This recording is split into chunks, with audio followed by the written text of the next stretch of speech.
First Suchendra Prasad ಅವ್ರ ಜೊತೆ act ಮಾಡಿದ್ರಿ ಅಂದ್ರೆ ಅವ್ರ ಡೈರೆಕ್ಷನ್ ಸಂದಿಗ್ಧ ಅಂತ ಒಂದು ಅವಾರ್ಡ್ ಮೂವಿ. ಡಬ್ಬಿಂಗು ಗೊತ್ತಿಲ್ಲ, ಆಕ್ಟ್ ಮಾಡಿದ್ಮೇಲೆ ಅದಕ್ಕೆ ನಾವೇ ವಾಯ್ಸ್ ಕೊಡ್ಬೇಕಂತ ನಂಗೆ ಗೊತ್ತಿದ್ದಿಲ್ಲ. ನಿಮ್ಮಿಂದ ಯಾವ್ದಾದ್ರು ಒಂದು ಮಿಮಿಕ್ರಿ ನಾವು ಕೇಳಬೇಕು. ನೋಡಬಾ ನೋಡಿ, ಶಿವರೇ ಬಹಳ ಸಂತೋಷ ಆಗುತ್ತೆ. ಯಾಕೆಂದ್ರೆ ಚಿನ್ನವನ್ನು ಮಾರುವ ಬುದ್ಧಿವಂತರ ಆಯ್ಕೆ Hindustan gold company. Hindustan gold company ಇದು ನಿಮ್ಮ ಕಂಪನಿ ಅಲ್ಲ, ನಮ್ಮೆಲ್ಲರ ಕಂಪನಿ. ಫಸ್ಟ್ ಸುಚೇಂದ್ರ ಪ್ರಸಾದ್ ಅವ್ರ ಜೊತೆ ಆಕ್ಟ್ ಮಾಡಿದ್ರಿ ಅಂದ್ರೆ ಅವ್ರ ಡೈರೆಕ್ಷನ್ ಅಲ್ಲಿ ಸಂದಿಗ್ಧ ಅಂತ ಒಂದು ಅವಾರ್ಡ್ ಮೂವಿ, ಬಾಲ್ಯ ವಿವಾಹದ ಬಗ್ಗೆ ಮಾಡಿದ್ದಂಥ ಸಿನಿಮಾ ಅದು. ಅದರಲ್ಲಿ ನಾನು ಬ್ರೋಕರ್ ಕ್ಯಾರೆಕ್ಟರ್ ಮಾಡ್ತಿದ್ದೆ.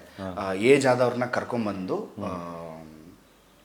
ಚಿಕ್ಕ ಚಿಕ್ಕ ಮಕ್ಕಳಿಗೆ ಮದುವೆ ಮಾಡಿಸೋದು. ಅದು ಅವ್ರ ಮನೇಲಿ ಏನೋ ಪ್ರಾಬ್ಲಮ್ ಇರುತ್ತೆ, ಅವರೇನೋ ನನ್ನ ಹತ್ರ ಹೇಳ್ಕೊಂಡಿರ್ತಾರೆ ಹಿಂಗಿದೆ ಅಂತ. ಅವಾಗ ನಾನು ಒಂದು ಒಳ್ಳೆ ಗಂಡು ಕರ್ಕೊಂಬರ್ತೀನಿ ಅಂತ ಹೇಳಿ ಮತ್ತೆ ಸಿಕ್ಕಿದ್ರ ಸುಚೇಂದ್ರ ಪ್ರಸಾದ್ ಸರ್? ಮತ್ತೆ ಒನ್ ಟೈಮೇ ಸಿಕ್ಕಿದ್ರು ಸರ್ ಅನ್ಸುತ್ತೆ. ಅದಾದಮೇಲೆ ನಂಗೆ ಡಬ್ಬಿಂಗೂ ಗೊತ್ತಿಲ್ಲ, ಆ್ಯಕ್ಟ್ ಮಾಡಿದ್ಮೇಲೆ ಅದಕ್ಕೆ ನಾವೇ ವಾಯ್ಸ್ ಕೊಡ್ಬೇಕಂತ ನಂಗೆ ಗೊತ್ತಿದ್ದಿಲ್ಲ.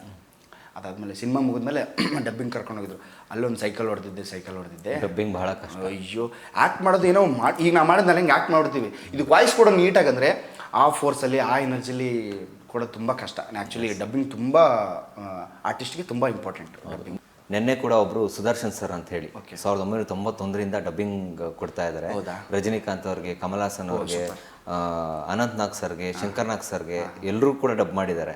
ಧೀರೇಂದ್ರ ಗೋಪಾಲ್ ಅವ್ರಿಗೆ ಅವರು ಕೂಡ ಸಂದರ್ಶನ ಆಗಿದೆ ನ್ಯಾಷನಲ್ ಟಿವಿನಲ್ಲಿ. ಆ್ಯಕ್ಚುಲಿ ನಿಮ್ಮ ಬಗ್ಗೆನೂ ಹೇಳಲೇಬೇಕು. ನಮ್ಮ ಸಾಗರ ಸರ್ ಅವರು ಸಿಕ್ಕಾಪಟ್ಟೆ ಮಿಮಿಕ್ರಿ ಅಂತರೂ ನೆಕ್ಸ್ಟ್ ಲೆವೆಲ್, ಅಷ್ಟು ಚೆನ್ನಾಗಿ ಮಾಡ್ತಾರೆ. ನಿಮ್ಮಿಂದ ಯಾವುದಾದ್ರೂ ಒಂದು ಮಿಮಿಕ್ರಿ ನಾವು ಕೇಳಬೇಕು. ಒಂದು ನಿಮಗೆ ಫೇವ್ರೇಟ್ ಆಗಿರೋಂಥದ್ದು. ನನಗೆ ಫೇವ್ರೇಟ್ ಅನ್ನೋದಕ್ಕಿಂತ ಫಸ್ಟು ಸಿನಿಮಾದಲ್ಲಿ ಆ್ಯಕ್ಟ್ ಮಾಡಿಸಿದ್ರು ಅಂತ ಹೇಳಿದ್ರಿ ಸುಚೇಂದ್ರ ಪ್ರಸಾದ್ ಸರ್. ಅವರು ಈಗ ಶಿವ ಅವ್ರನ್ನ ನೋಡಿದ್ರೆ ಯಾವ ಥರ ಮಾತಾಡ್ತಿದ್ರು? ನೋಡಬಾ ನೋಡಿ, ಶಿವರೇ ಬಹಳ ಸಂತೋಷ ಆಗುತ್ತೆ. ಯಾಕೆಂದ್ರೆ ಒಬ್ಬ ಹುಡುಗ ಹಳ್ಳಿಯಿಂದ ಬಂದು 10ನೇ ತರಗತಿ ವಿದ್ಯಾರ್ಥಿ ಬೆಂಗಳೂರಿಗೆ ಬಂದು ಏನೋ ಒಂದು ಮಾಡಬೇಕು ಅಂತ ಹೇಳಿ ಶ್ರಮಪಟ್ಟು ಒಂದು ಉಪಹಾರ ಗೃಹದಲ್ಲಿ ಒಂದು ಕೆಲಸವನ್ನು ಮಾಡಿ, ಹಾಗೆ ಮಜಾ ಭಾರತ, ಗಿಚ್ಚಿಗಿಲಿಲಿ ಈ ಥರ ಎಲ್ಲ ಒಂದು ಕಾರ್ಯಕ್ರಮಗಳಲ್ಲಿ ಮಿಂಚುತ್ತಾ ಇರೋದು ಬಹಳ ಖುಷಿ ಆಗುತ್ತೆ. ಒಳ್ಳೆದಾಗ್ಲಪ್ಪ ನಿಮಗೆ, ಒಳ್ಳೆದಾಗ್ಲಿ ಅಲ್ವೇ?